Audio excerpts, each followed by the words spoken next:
ang isang taong marunong sumunod sa anumang alintuntunin, nagmumula ito sa kanyang kakayanang magmahal. Bakit ka sumusunod sa batas ng ating bansa?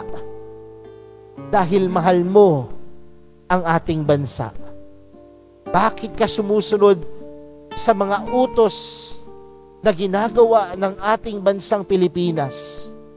Dahil mahal mo ang Pilipinas. Bakit ka sumusunod sa turo ni Jesus? Dahil mahal mo si Jesus.